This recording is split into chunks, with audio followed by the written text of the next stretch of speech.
Dimanche 7 août 2022, c'est le retour des grands championnats européens. Bienvenue dans l'émission qui en parle le mieux. Bienvenue chez vous, chers abonnés. Je suis comme d'habitude avec mon consultant de tous les jours, Madou Aneni. Bonjour, monsieur Madou. Bonjour, monsieur Hospice, comment vous allez? Je vais très bien et vous? Très bien. Décidément, on a décidé de se vous voir toujours, hein? On se tutoie toujours pas. D'accord? Alors, on rentre dans le vif du sujet. C'est dans 3 secondes après le jingle. À tout à l'heure. Premier match réussi pour les hommes de Christophe Galtier, victoire 4-0 contre Nantes lors de la Supercoupe de France, le trophée des champions. Donc, les joueurs du PSG semblent prêts pour conquérir l'Europe cette saison. Alors, première question de notre premier thème, le PSG est-il vraiment prêt pour la conquête de l'Europe? Déjà avec 3 matchs, 3 victoires et un bon nombre de buts inscrits lors de leur tournée japonaise, j'espère très bien qu'ils sont déjà en forme, très en forme pour entamer cette nouvelle saison qui arrive d'une façon ambitieuse pour ces joueurs parisiens. Surtout avec la grande forme des 3 attaquants, Lionel Messi, Neymar, Mbappé et surtout la grande forme de Sergio Ramos qui revient. La saison passée, elle n'a pas été belle pour Sergio Ramos, surtout avec de multitudes de blessures à chaque moment. Donc déjà avec même le but qu'il a marqué avant-hier sous une talonnade, déjà ça prouve qu'il est en forme. On revoit le nouveau Sergio Ramos du Real Madrid. Donc j'espère très bien qu'ils vont conquérir l'Europe dans les prochains jours. D'accord. Et parlant de ces stars, Messi et Neymar, j'ai l'impression qu'ils sont beaucoup plus forts que la saison dernière. Est-ce que c'est une impression où ils sont vraiment plus forts que la saison dernière? Exactement, je vois ces 3 attaquants très forts plus que la saison dernière. Parce que la saison dernière, on voyait seulement que Kylian Mbappé au sommet. Mais cette saison, on voit les 3 attaquants combinés correctement. J'ai vu aussi le doublé de Lionel Messi avant-hier qui a donné une bonne envergure pour cette équipe parisienne. Surtout sa combinaison avec Neymar. C'était une combinaison habituelle quand ils évoluaient ensemble du côté du FC Barcelone. Donc, j'espère très bien qu'ils ont trouvé le même vent au PSG. Donc, cette saison, elle serait totalement prolifique pour ces équipes, ces attaquants parisiens. Justement, vous avez parlé de Mbappé, vous avez évoqué le cas de Mbappé. La saison dernière, j'ai l'impression également que c'était une Mbappé dépendance. Cette équipe dépendait beaucoup, surtout devant, de Kylian Mbappé. Kylian Mbappé qui a marqué 60%, il a été 60% de fois décisif sur tous les buts de l'équipe de Paris Saint-Germain. Est-ce que cette saison, le Paris Saint-Germain sera de moins en moins dépendant? Est-ce que toutes ces stars vont s'illustrer? Est-ce que Neymar va marquer 15 buts? Est-ce que Messi va marquer ces 25-30 buts qu'il marquait à Barcelone? Est-ce que est-ce que Mbappé sera toujours en top, mais il ne va pas dépendre, le Paris Saint-Germain ne va pas dépendre de lui? Dépendre de lui, non, mais plutôt il faut une cohésion. S'il y a une cohésion, une entente entre ces 3 attaquants, comme je l'ai vu lors de leur tournée japonaise, déjà ça sent bon pour ces 3 attaquants. S'ils arrivent à le faire ainsi dans le championnat, déjà j'espère très bien qu'ils seront toujours au-dessus, même pourquoi pas en Europe. D'accord. Et à l'orée de la saison dernière, la saison 2021-2022, Kylian Mbappé, Messi, Neymar, c'était la totale.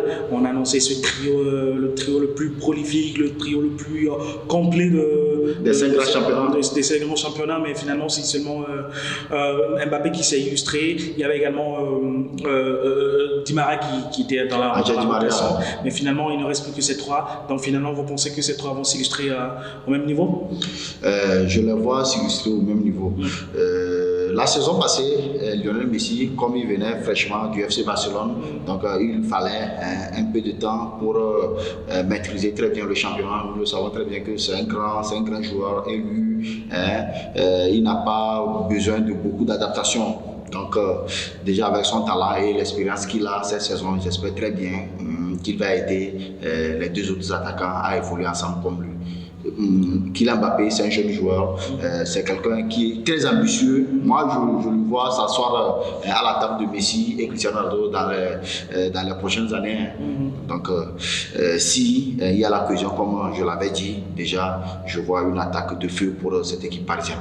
Justement, et cette équipe parisienne a été un peu timide lors de ce mercato, mais ils ont quand même recruté, deux pépites, de jeunes joueurs, Kalimundo et Vitinha. Est-ce que ces deux recrues peuvent apporter une plus-value à cette équipe?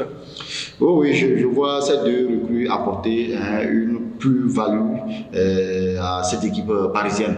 Titulaire d'entrée? Titulaire d'entrée, non, pour le moment je ne crois pas, mais rentrer dans la rotation. C'est leur performance qui vont déterminer leur place dans cette équipe du PSG. Donc pour le moment ils seront dans la rotation un tout petit peu. Ils seront dans la rotation un tout petit peu. Et nous on va passer au thème suivant, et c'est après le jingle. Fraîchement champion d'Italie, le Milan AC semble prêt également pour aller loin en Ligue des Champions cette saison. Question. Le Milan AC peut-il vraiment aller loin en Europe? Le Milan AC, ils vont aller très loin en Ligue des Champions cette saison.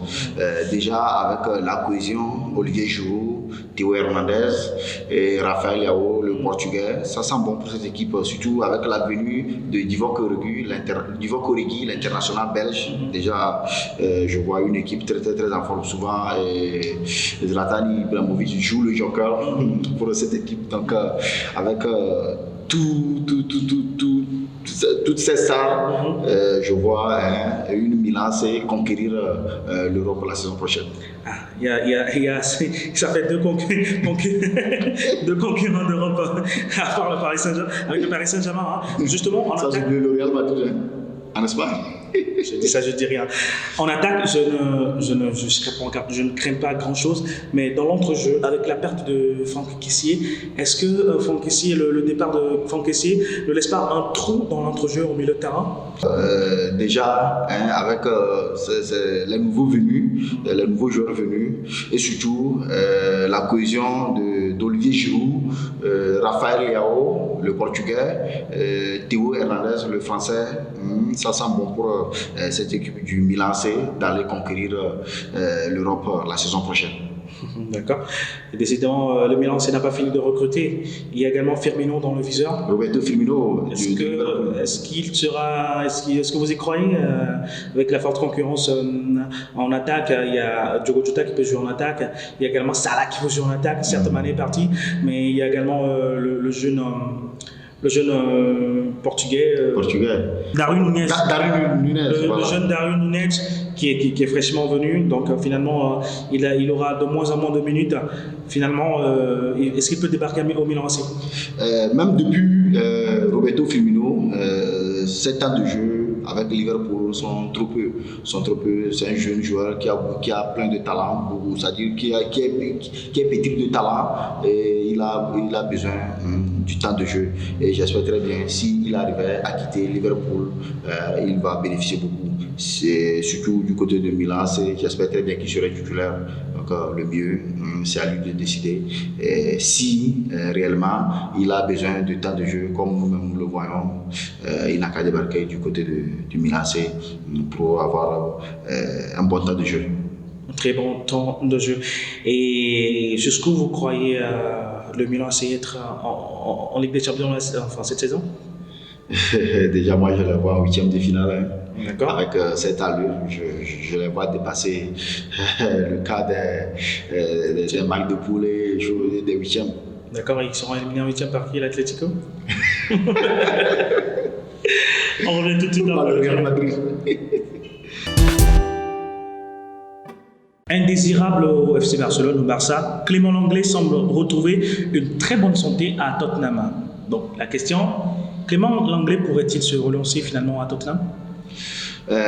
Clément Lenglet, le défenseur français, qui a déjà eu une expérience en France et en Espagne, va maintenant jouer dans le club londonien à Tottenham.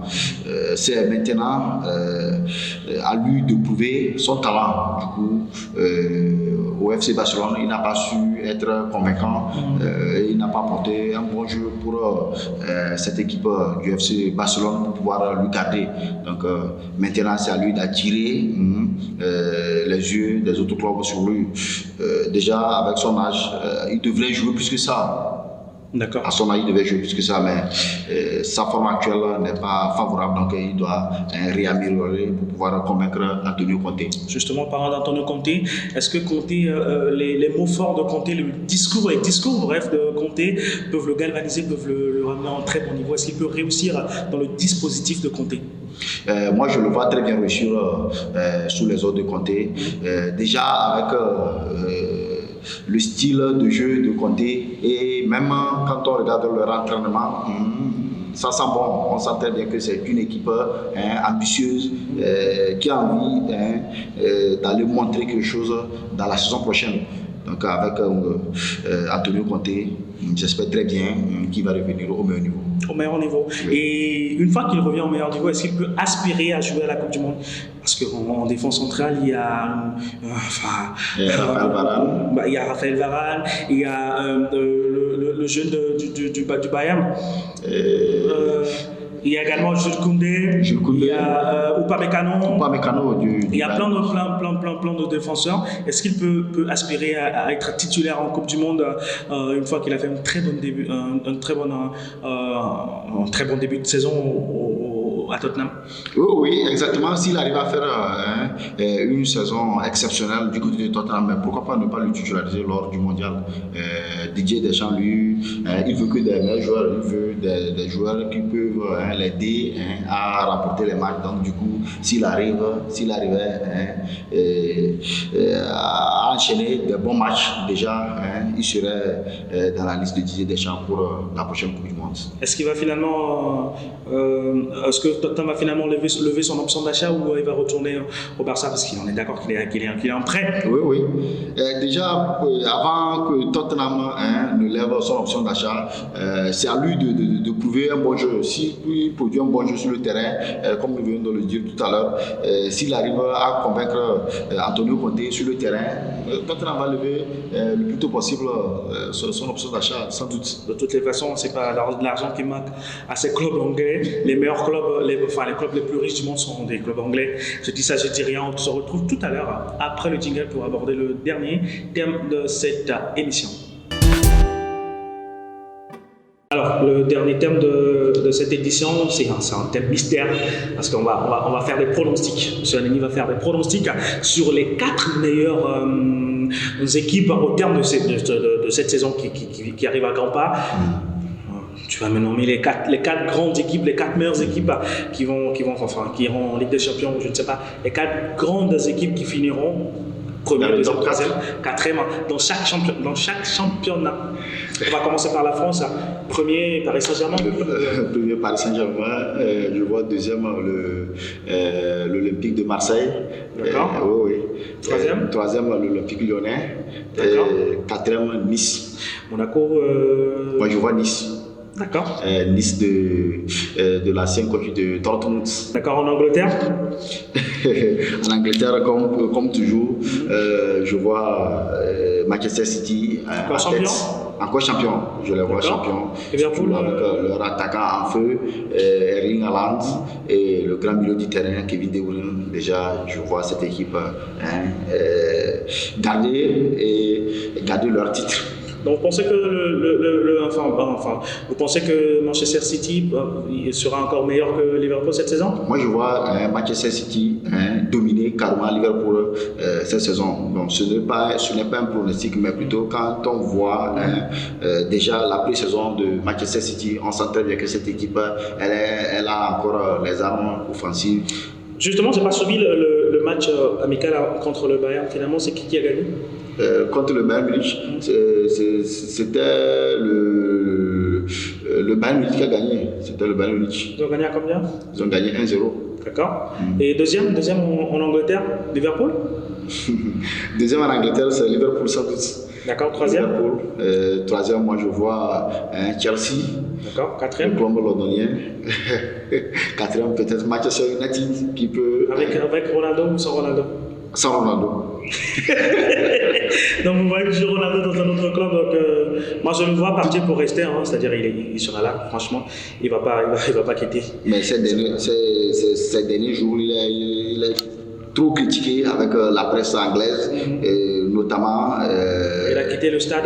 Il a quitté le stade avant la fin du match contre le Rayo Vallecano.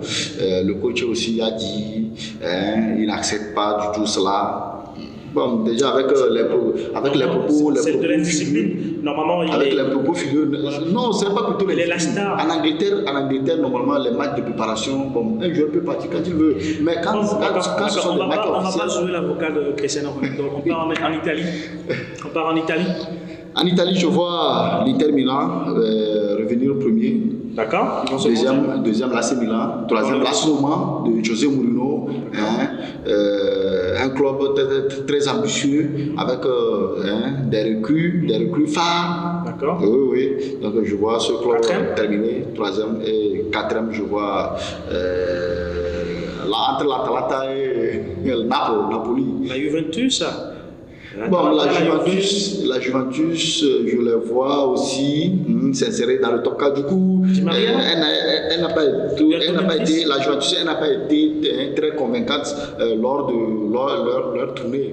Vous voyez, à peine ils arrivent à solder match nul. Donc déjà, il va falloir recorriger ça le plus tôt possible pour pouvoir. Vous savez, les matchs de préparation, le score ne compte pas. C'est pour tester des combinaisons, des plans techniques. Mais malgré tout, un grand club comme la Juventus ne peut pas jouer 2 matchs sans victoire, non.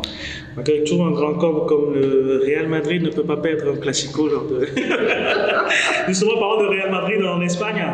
Premier. En Espagne, premier sans doute, c'est le Real Madrid de Carlos Ancelotti. C'est Barcelone de Xavi, oui. Et le deuxième, le Real Madrid. Deuxième, l'Atlético Madrid. Troisième, le FC Barcelone. D'accord, et quatrième? Quatrième, le FC Séville. FC Séville, d'accord. Mais il y a également la Real Sociedad. La Real Sociedad. Également les Basques. Moi, j'adore leur style de jeu. L'Atlético Bilbao. L'Atlético Bilbao. Cette équipe. Avec à la tête Ernesto Valverde qui revient. L'ancien du FC Barcelone, l'ancien coach. D'accord. En Allemagne? En Allemagne, sans doute, comme d'habitude, le Bayern Munich premier. Deuxième, le Borussia Dortmund qui fera tout possible pour revenir. Troisième, je vois Leipzig. D'accord, et quatrième? Quatrième, je peux. Une petite surprise, le Schalke 04. Schalke 04, oui. Il est revenu en première division, ils étaient en deuxième division. Ils étaient en deuxième division, j'espère qu'ils sont revenus. Même terminé, même premier dans la Bundesliga 2. Dans la Bundesliga 2 plutôt, je vais dire. D'accord. Mais il y a le Bayern Leverkusen et également le Borussia Mönchengladbach. Mönchengladbach, oui. Mais... Moi, j'ai dit une surprise, peut-être, donc pour le moment, ce n'est pas certain. Il peut y avoir le Borussia Mönchengladbach et les Bayern Leverkusen. D'accord, on a fait le tour des signes en championnat, c'est bon? Oui, c'est bon. Quel championnat encore? Le championnat togolais? Voilà, c'est tout pour les thèmes. Le championnat portugais. Benfica, Porto et Braga. Bref, le championnat néerlandais, PSV Eindhoven et l'Ajax Amsterdam. AZ Alkmaar. Bref, on revient tout de suite avec les bonus et on va clore cette édition. Premier match officiel de Sadio Mané, premier titre, premier but, on ne peut pas mieux démarrer. Il a éclaboussé de son talent, il a étincelé au Bayern Munich. Donc finalement, ça laisse à croire qu'il va réussir à 100% au Bayern, n'est-ce pas? Exactement, je vois Sadio Mané réussir à 100% du côté du Bayern Munich. Déjà avec le premier trophée en poche, ça sent bon pour le natif de Bambali.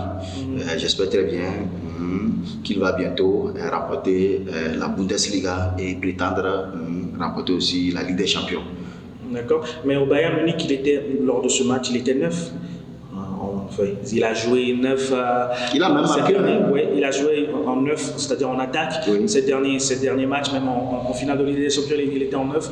Mais finalement, il va finir 9. Il va finir par être un numéro 9 ou il va jouer sur les côtés. Sachant que sur les côtés, la concurrence, elle est bien rude. Hein. Il y a Sané, il y a Coman, il y a Gnabry, il y a également Jamal Musiala. Oui. Finalement, il va jouer en 9 au Bayern, sachant que Lewandowski est parti, il va finalement remplacer Lewandowski, n'est-ce pas?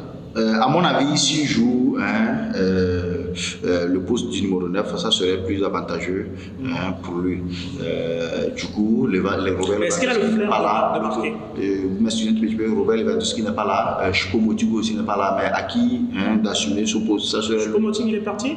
Non, il est sous blessure. Il est blessé, oui. Oui, donc déjà avec cette absence, j'espère très bien qu'il peut pallier ce vide. Et quand il pallie ce vide, j'espère très bien aussi qu'il va enchaîner des buts. D'accord. Oui. Quelque chose d'autre à rajouter par rapport à ce sujet, Sadio Mané? Sur Sadio Mané, je vois aussi l'international allemand, Sané, et Coman l'aider dans ce processus. Si Coman, Sané, Gnabry, ils font une bonne combinaison, j'espère très bien qu'ils vont l'aider à marquer des buts énormément. Ça, sans oublier l'inéluctable, l'infatigable Müller. Alors, on va clore cette édition avec le dernier point sur le bonus. Il y a une information qui vient de tomber. Moi, franchement, personnellement, ça ne me plaît pas.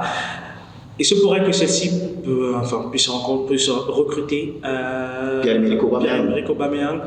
Il est en train de discuter avec le club, mais aucune offre officielle n'a été proposée. Mais là, j'ai l'impression qu'il va plutôt aller se chercher, parce que là, aujourd'hui, il y a Lewandowski, l'homme a 40 buts.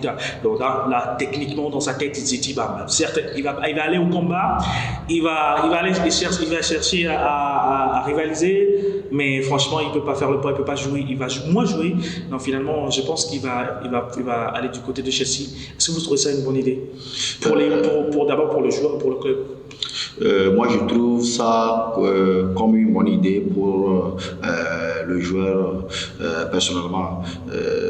Quand on voit l'allure du FC Barcelone actuellement, ça sent bon et on voit très bien que Robert Lewandowski, c'est un attaquant qu'on vient de le dire, qui peut marquer 40 buts, même plus lors d'une seule saison. Mais Pierre-Emerick Aubameyang, c'est un attaquant qui marque très bien, certes, mais il n'a pas le niveau de Robert Lewandowski. Donc il va se dire dans la tête, mais si je reste, est-ce que je peux gagner le temps de jeu que je gagnais? Donc le mieux, il faut aller chercher ailleurs. Donc s'il arrivait à s'engager du côté de Chelsea, moi je vois que ça va l'avantager énormément.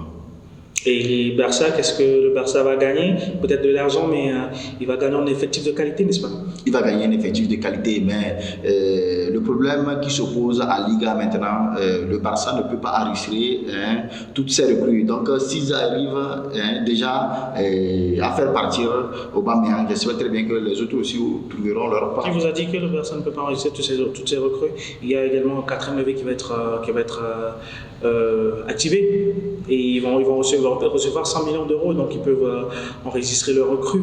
En tout cas, s'ils arrivent à faire ça. Mais ça, savoir si... Vous n'êtes pas dirigeant de personne, n'est-ce pas? Je ne suis pas quand même. Ce qu'il veut faire. Un dernier mot, on va clore rapidement l'émission. Mon dernier mot, c'est de voir le Real Madrid entamer la nouvelle saison d'une façon exceptionnelle et rapporter une nouvelle Ligue des Champions. D'accord. Mon dernier mot, c'est de voir encore Araujo battre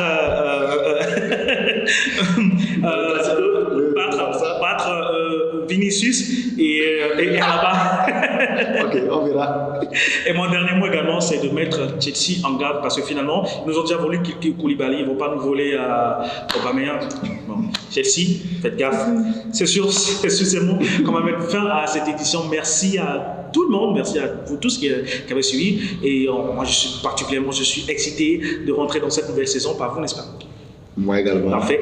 Je suis excité de rentrer dans cette nouvelle saison. D'ici là, on va revenir le dimanche prochain. D'ici là, on va débattre sur d'autres thèmes, sur des matchs. et j'espère vous revoir très très bientôt. Moi, je souhaite aux abonnés d'avoir plus de temps dans les soirées pour pouvoir suivre les matchs et ensemble, nous allons débriefer ensemble. D'accord, parfait, très bonne idée. Merci pour cette idée. Allez, passez une très bonne soirée. Au revoir.